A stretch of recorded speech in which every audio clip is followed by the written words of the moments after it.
Hi everyone, I'm Dr. Taslim and I'm here to talk to you about stress and anxiety.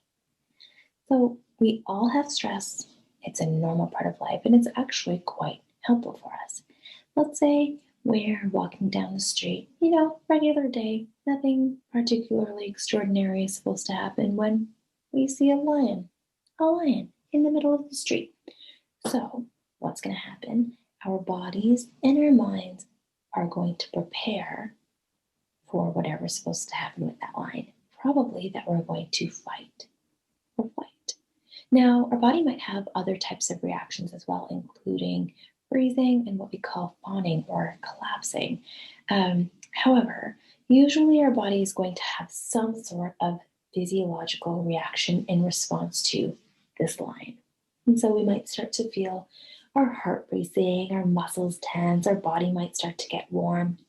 We might notice that we're hyper focused, our eyes are zoning in. We might notice some stuff going on in our stomach, and that is all in preparation for fighting, which may not be a great idea, or flighting, running away from this lion.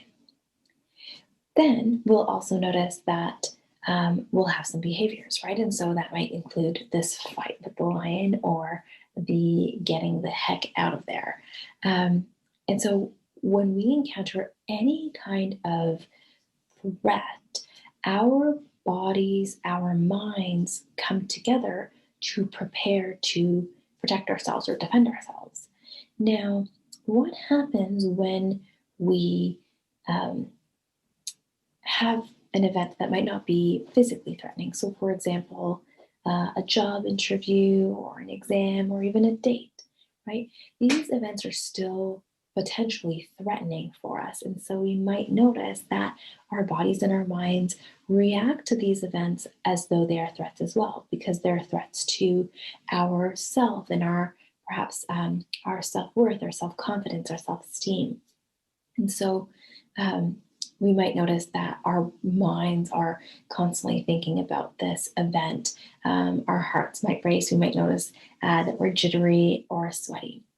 Now, these levels of stress may or may not be helpful, and it depends on how extreme the response is and whether the response is appropriate to the actual threat or situation, right? Let's say we have an exam or job interview that we're preparing for.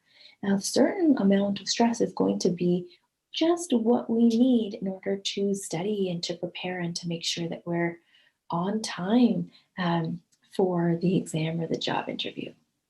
Too much stress might actually keep us distracted from preparing. It might make us run late. We might engage in avoidance or procrastination because it just seems too stressful for us to deal with it. And if we're not stressed enough, again, we might not take it seriously, which means we might not prepare, we might not leave on time, we might not be appropriately equipped in terms of having our CV with us or having dressed for an interview. And then we always want to strike that appropriate level of stress for the situation. Now, when we think about anxiety, what's happening when we're anxious is that our bodies and our minds are responding to threats even when there is no threatening situation, or it's constantly thinking that situations are stressful and it's overestimating just how stressful they are.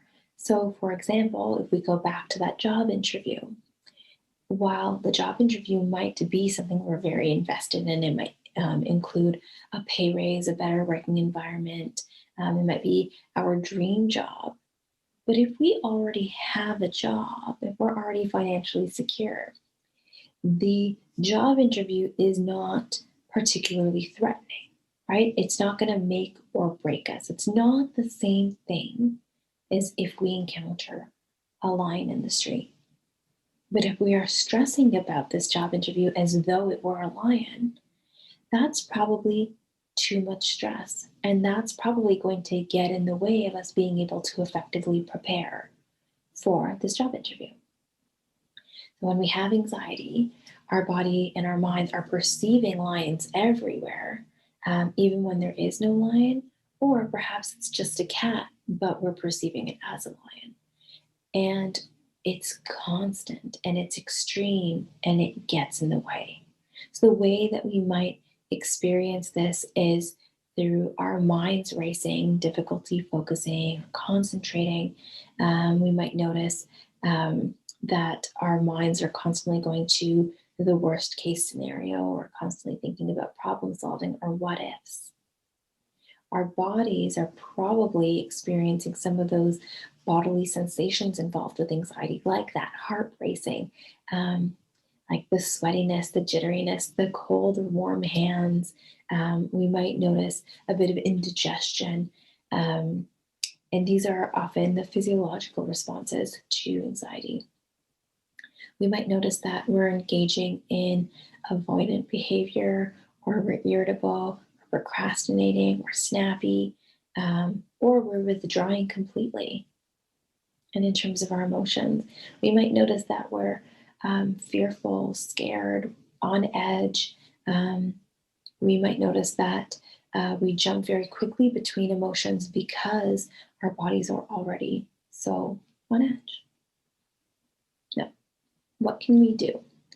So, again, remember that stress is a very normal, appropriate thing for us to experience because it's the stress that's going to help us actually get and achieve our goals. It's also going to protect us from the lions on the street. But when we notice that our responses are perhaps too extreme for the situation, or we're constantly responding as though we're seeing lions in the street, there are a few things that we can try to do. The first thing is to breathe. Now, I know that this can feel like we're downplaying the extent of the stress and anxiety, but it is impossible for our bodies to be both tense or stressed and relaxed, and the deep breathing induces a state of relaxation. So, just for 5 seconds, do it with me. Take a deep breath in and out. And when you breathe, try to inhale as much as you can from your belly. And we call this a belly breath, but imagining your belly inflating like a balloon. And as you exhale, letting go of all of the tension throughout your whole body.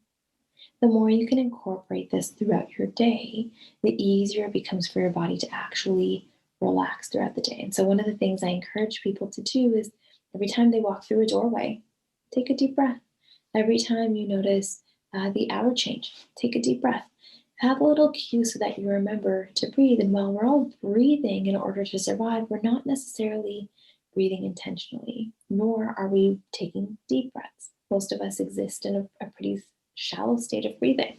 So, those intentional deep breaths can really allow our bodies to relax and give us a break from the anxiety.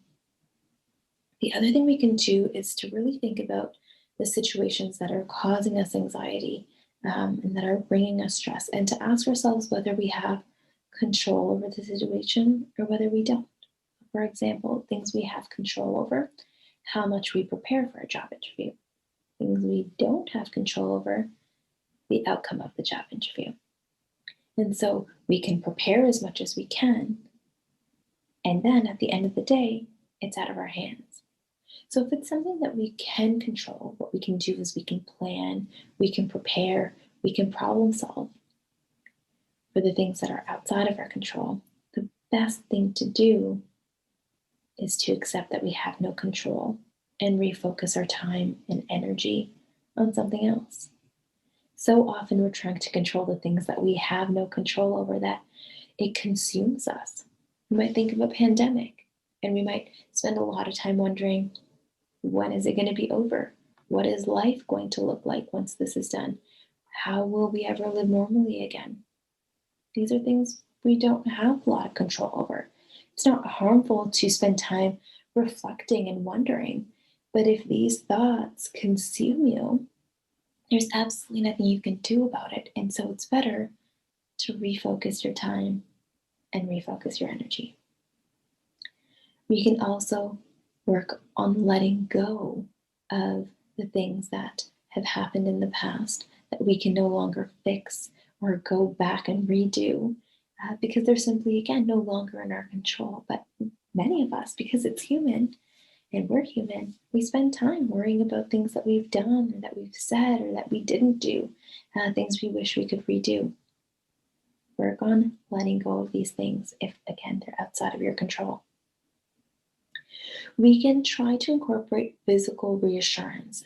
Now, this can mean anything that provides a little bit of weight and security. So you can give yourself a hug. Maybe that sounds corny, but research tells us that actually having a bit of weight and pressure on the skin can ease anxiety. If giving yourself a hug is a little too mushy for you, you can also take your hands, put them on your chest, and just apply a little bit of weight. Maybe this is a good time to take a few breaths. And as you apply that weight, you'll probably notice a bit of that anxiety and a bit of that worry decreasing. You can also get hugs from other people. And as long as they're people that you're comfortable with, the longer the hug, the more benefits there are, as long as it's not getting awkward. But you can also just say, okay, I got my fix, thank you. Or you can try a weighted blanket. The weighted blanket will have the same kind of effect as the hand on the chest or the hug. And so a weighted blanket might also be a good way to go. When we're anxious, many of us tend to avoid the things that bring us anxiety. Now, a little bit of avoidance isn't necessarily a bad thing, but when we're avoiding most things in our life, the problem is not actually going away. The problem might actually be getting worse. And we're not working towards resolving it. So what we can do instead of avoiding is actually try approaching. One of the ways that many of us are probably experiencing this day to day is looking at the number of emails in our inbox or the number of text messages that we need to respond to. Now, what many of us might do is look at that number, feel overwhelmed, and go do something else. Instead, try answering an email, even just one. And then you'll know that you've come one step closer to getting through it. It doesn't fix it, but it also doesn't make it worse. And so being able to approach instead of avoid can be quite helpful. Lastly, take a break. Now, I know I just said don't avoid, but taking a break is actually really intentional. So it's not avoiding, it's not numbing yourself with TV or being on your computer aimlessly scrolling. It's an intentional break meant to restore your energy, restore your creativity, and restore whatever your body needs in order to tackle whatever obstacles you see in front of you. So as we wrap up this video, a few takeaway messages. Stress is normal. We need it to survive. Anxiety, less helpful, but there are some key things that we can do to help manage it, including breathing, trying to let go of the things we can't control, and taking breaks to rest. I hope this has been helpful, and I invite you to visit silmmentalhealth.com for more information and reach out if you're ever looking for a therapist. Thank you.